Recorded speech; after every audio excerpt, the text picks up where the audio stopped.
Test 2. This is the IELTS listening test. You will hear a number of different recordings and you will have to answer questions on what you hear. There will be time for you to read the instructions and questions, and you will have a chance to check your work. All the recordings will be played once only. The test is in 4 parts. At the end of the test, you will be given 10 minutes to transfer your answers to the answer sheet. Now turn to Part 1.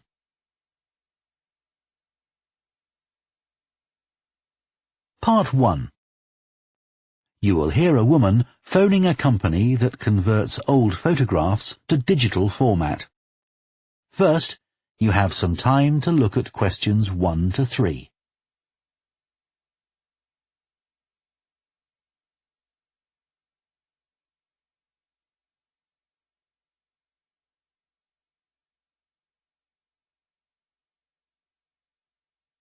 Now listen carefully and answer questions 1 to 3. Hello, Picture Rep. Can I help you? Oh, hi. I saw your advertisement about copying pictures to disk, and I'd like a bit more information about what you do. Sure. What would you like to know? Well, I've got a box full of old family photos that's been up in the attic for years. Some of them must be 50 or 60 years old, and I'd like to get them converted to digital format. Sure, we can do that for you. Right. And what about size? The photos are all sorts of sizes. Are there any restrictions? Well, the maximum size of photo we can do with our normal service is 30 centimetres, and each picture must be at least 4 centimetres. That's the minimum we can cope with. Well, that should be fine. And some of them are in a frame. Should I take them out before I send them? Yes, please. We can't copy them otherwise. And also the photos must all be separate. They mustn't be stuck into an album. OK, that's not a problem. So, can you give me an idea of how much this will cost? I've got about 360 photos, I think. We charge £195 for 300 to 400 photos for the basic service. OK, and does that include the disc? Yes, 1 disc, but you can get extra ones for £5 each. That's good. So, do I need to pay when I send you the photos? No, we won't need anything until we've actually copied the pictures. Then we'll let you know how much it is, and once we've received the payments, we'll send the parcel off to you. Right. Before you hear the rest of the conversation, you have some time to look at questions 4 to 10.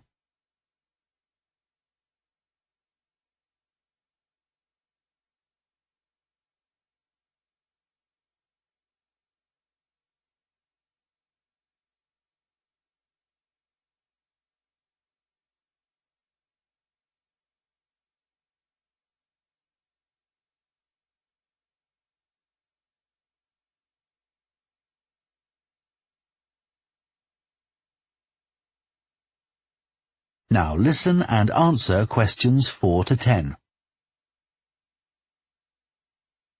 Is there anything else you'd like to ask about our services? Yes, I've roughly sorted out the photos into groups, according to what they're about. So, can you keep them in those groups when you copy them? Sure, we'll save each group in a different folder on the disk, and if you like, you can suggest a name for each folder. So, I could have one called Grandparents, for instance. Exactly. And do you do anything besides scan the photos? Like, can you make any improvements? Yes, in the standard service, each photo is checked, and we can sometimes touch up the colour a bit or improve the contrast. That can make a big difference. OK, and some of the photos are actually quite fragile. They won't get damaged in the process, will they? No, if any look particularly fragile, we'd do them by hand. We do realise how precious these old photos can be. Sure. And another thing is we can make changes to a photo if you want. So if you want to remove an object from a photo or maybe alter the background, we can do that. Really? I might be interested in that. I'll have a look through the photos and see. Oh, and talking of fixing photos, I've got a few that aren't properly in focus. Can you do anything to make that better? No, I'm afraid that's one thing we can't do. Okay. Any other information I can give you? How long will it all take? We aim to get the copying done in 10 days. Fine. Right, well, I'll get the photos packed up in a box and post them off to you. Right. If you've got a strong cardboard box, that's best. We've found that plastic ones sometimes break in the post. Okay. Right, thanks for your help. Bye. Bye. That is the end of part 1. You now have half a minute to check your answers to part 1.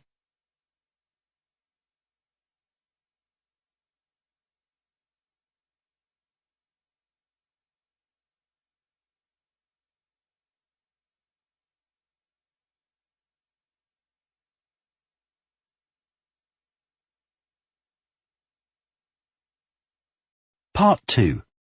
You will hear a head teacher talking to parents of pupils about changes at the school. First, you have some time to look at questions 11 to 15.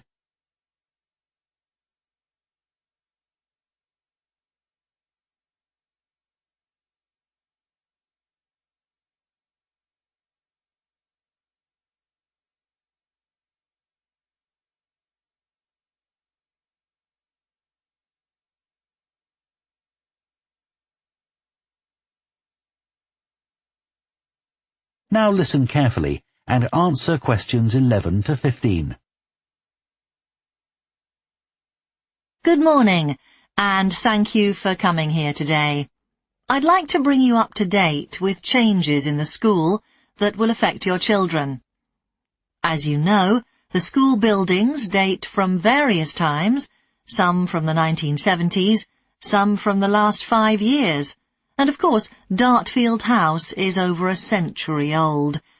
It was commissioned by a businessman, Neville Richards, and intended as his family home, but he died before it was completed.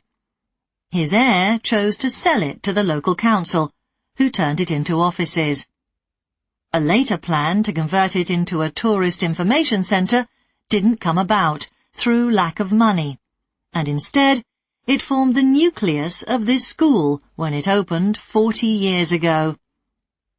The school has grown as the local population has increased, and I can now give you some news about the lower school site, which is separated from the main site by a road. Planning permission has been granted for development of both sites. The lower school will move to new buildings that will be constructed on the main site. Developers will construct houses on the existing lower school site. Work on the new school buildings should start within the next few months. A more imminent change concerns the catering facilities and the canteen. The canteen is always very busy throughout the lunch period. In fact, it's often full to capacity, because a lot of our pupils like the food that's on offer there. But there's only one serving point, so most pupils have to wait a considerable time to be served. This is obviously unsatisfactory, as they may have hardly finished their lunch before afternoon lessons start. So, we've had a new food hall built, and this will come into use next week. It'll have several serving areas, and I'll give you more details about those in a minute. But one thing we ask you to do to help in the smooth running of the food hall is to discuss with your children each morning which type of food they want to eat that day, so they can go straight to the relevant serving point. There won't be any junk food. Everything on offer will be healthy, and there's no change to the current system of paying for lunches by topping up your child's electronic payment card online. You may be wondering what will happen to the old canteen. We'll still have tables and chairs in there, and pupils can eat food from the food hall or lunch they've brought from home.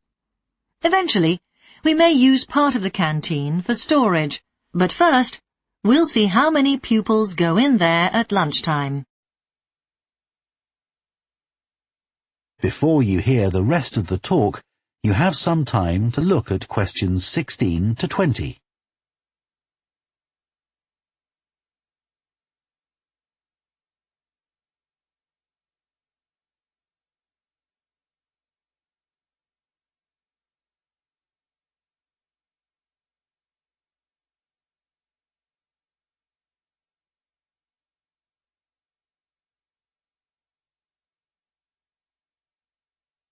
Now listen and answer questions 16 to 20. Okay, back to the serving points in the food hall, which will all have side dishes, desserts, and drinks on sale, as well as main courses. One serving point we call World Adventures. This will serve a different country's cuisine each day. Maybe Chinese one day, and Lebanese the next. The menus will be planned for a week at a time, so pupils will know what's going to be available the whole of that week. Street life is also international, with food from 3 particular cultures. We'll ask pupils to make suggestions, so perhaps sometimes there'll be food from Thailand, Ethiopia, and Mexico, and then one of them will be replaced by Jamaican food for a week or 2. The Speedy Italian serving point will cater particularly for the many pupils who don't eat meat or fish. They can be sure that all the food served there is suitable for them. There'll be plenty of variety, so they shouldn't get bored with the food. Okay, that's all on the new food hall. Now, after-school lessons. These are very popular with pupils, particularly swimming. In fact, there's a waiting list for lessons. Cycling is another favourite, and I'm delighted that dozens of pupils make use of the chance to learn to ride in off-road conditions. It means that more and more cycle to and from school every day. As you know, we have a well-equipped performance centre, and we're going to start drama classes in there too.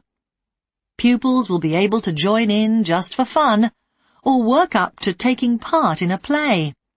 We hope to put on at least one a year.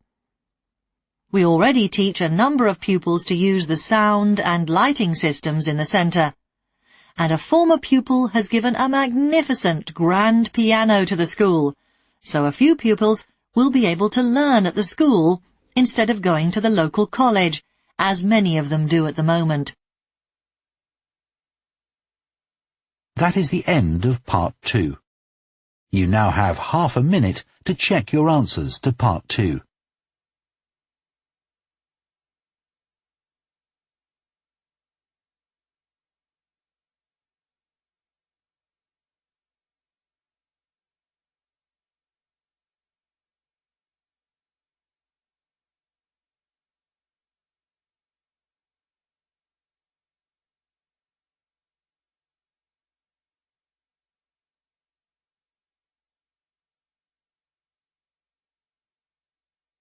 Part 3. You will hear 2 psychology students, called Luke and Susie, discussing their assignment on sleep and dreams. First, you have some time to look at questions 21 to 24.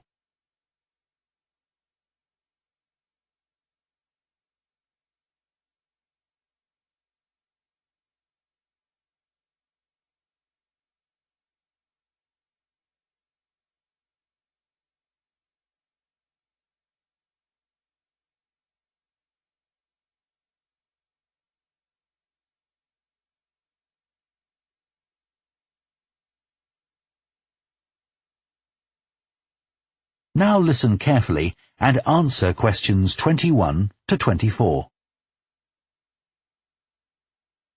So, Luke, for our next psychology assignment, we have to do something on sleep and dreams. Right.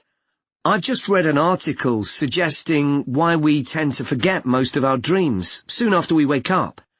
I mean, most of my dreams aren't that interesting anyway. But what it said was that if we remembered everything, we might get mixed up about what actually happened and what we dreamed. So it's a sort of protection. I hadn't heard that idea before. I'd always assumed that it was just that we didn't have room in our memories for all that stuff. Me too. What do you think about the idea that our dreams may predict the future? It's a belief that you get all over the world. Yeah. Lots of people have a story of it happening to them, but the explanation I've read is that for each dream that comes true, we have thousands that don't, but we don't notice those. We don't even remember them. We just remember the ones where something in the real world, like a view or an action, happens to trigger a dream memory. Right. So it's just a coincidence, really. Something else I read about is what they call segmented sleeping. That's a theory that hundreds of years ago, people used to get up in the middle of the night and have a chat or something to eat, then go back to bed. So I tried it myself. Why? Well, it's meant to make you more creative. I don't know why, but I gave it up after a week. It just didn't fit in with my lifestyle. But most preschool children have a short sleep in the day, don't they? There was an experiment some students did here last term to see at what age kids should stop having naps, but they didn't really find an answer. They spent a lot of time working out the most appropriate methodology, but the results didn't seem to show any obvious patterns. Right. Anyway, let's think about our assignment. Last time I had problems with the final stage, where we had to describe and justify how successful we thought we'd been. I struggled a bit with the action plan too. I was okay with the planning, but I got marked down for the self-assessment as well. And I had big problems with the statistical stuff. That's where I really lost marks. Right. Before you hear the rest of the discussion, you have some time to look at questions 25 to 30.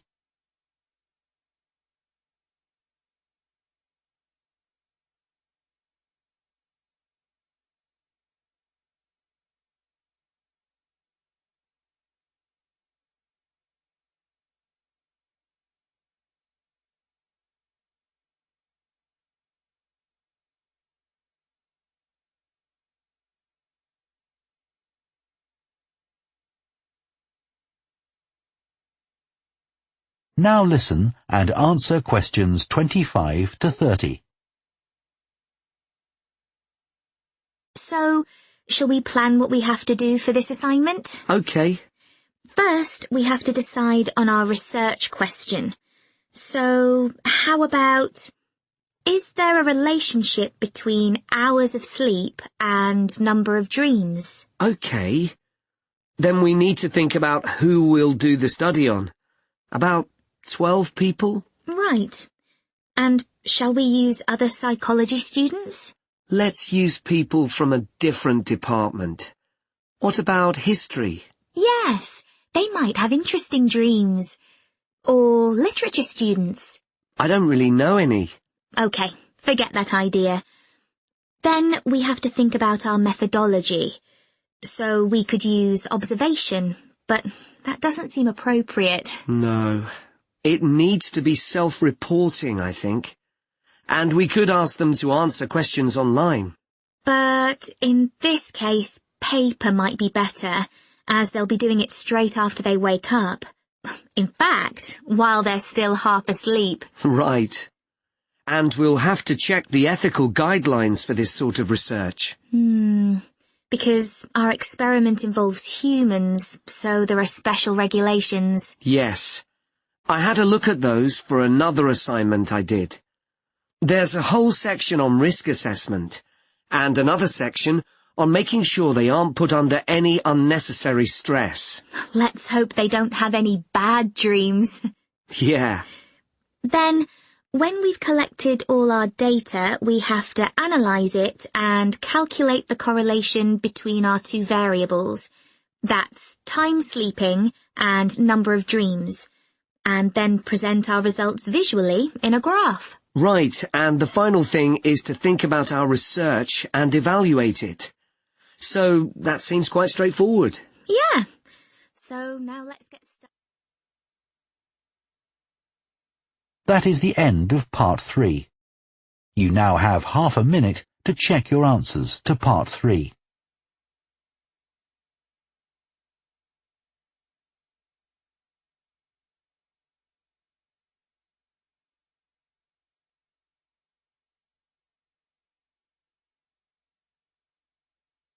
Part 4. You will hear a sports science student giving a presentation on the health benefits of dance. First, you have some time to look at questions 31 to 40.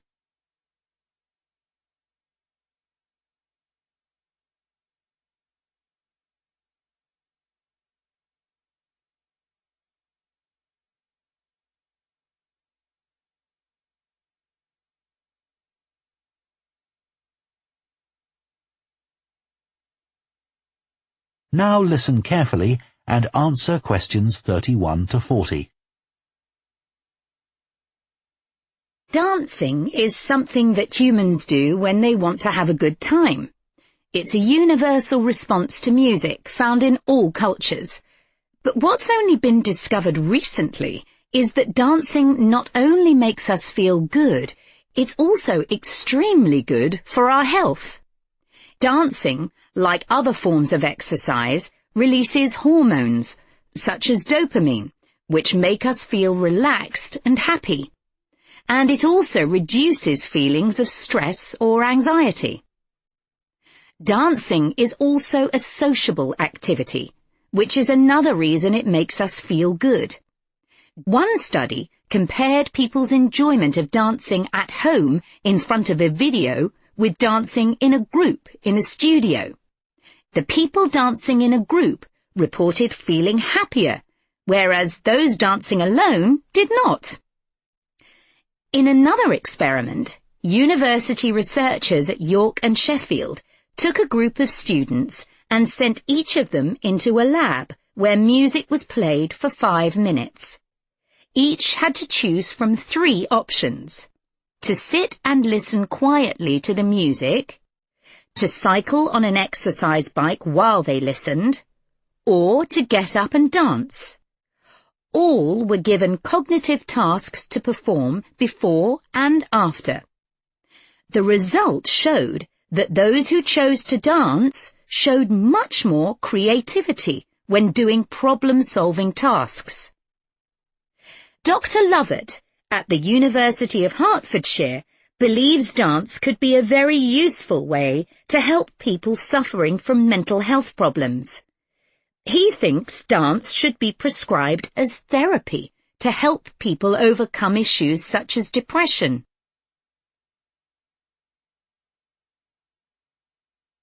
It's well established that dance is a good way of encouraging adolescent girls to take exercise. But what about older people? Studies have shown that there are enormous benefits for people in their 60s and beyond. One of the great things about dance is that there are no barriers to participation. Anyone can have a go, even those whose standard of fitness is quite low. Dance can be especially beneficial for older adults who can't run or do more intense workouts, or for those who don't want to. One 2015 study found that even a gentle dance workout helps to promote a healthy heart. And there's plenty of evidence which suggests that dancing lowers the risk of falls, which could result in a broken hip, for example, by helping people to improve their balance. There are some less obvious benefits of dance for older people too. One thing I hadn't realized before researching this topic was that dance isn't just a physical challenge. It also requires a lot of concentration, because you need to remember different steps and routines. For older people, this kind of activity is especially important because it forces their brain to process things more quickly and to retain more information. Current research also shows that dance promotes a general sense of well-being in older participants, which can last up to a week after a class. Participants report feeling less tired and having greater motivation to be more active and do daily activities such as gardening or walking to the shops or a park. Ballroom or country dancing, both popular with older people, have to be done in groups. They require collaboration and often involve touching a dance partner, all of which encourages interaction on the dance floor. This helps to develop new relationships and can reduce older people's sense of isolation, which is a huge problem in many countries. I also looked at the benefits of Zumba. 15 million people in 180 countries now regularly take a Zumba class, an aerobic workout based on Latin American dance moves. John Porcari, a professor of exercise and sports science at the University of Wisconsin, analyzed a group of women who were Zumba regulars and found that a class lasting 40 minutes burns about 370 calories. This is similar to moderately intense exercises like step aerobics or kickboxing. A study in the American Journal of Health Behavior showed that when women with obesity did Zumba 3 times a week for 16 weeks, they lost an average of 1.2 kilos and lowered their percentage of body fat by 1%. More importantly, the women enjoyed the class so much that they made it a habit and continued to attend classes at least once a week. Very unusual for an aerobic exercise program. Dance is never going to compete with high-intensity workouts when it comes to physical fitness gains, but its popularity is likely to keep on rising because it's such a fun way to keep fit. That is the end of Part 4. You now have 1 minute to check your answers to Part 4.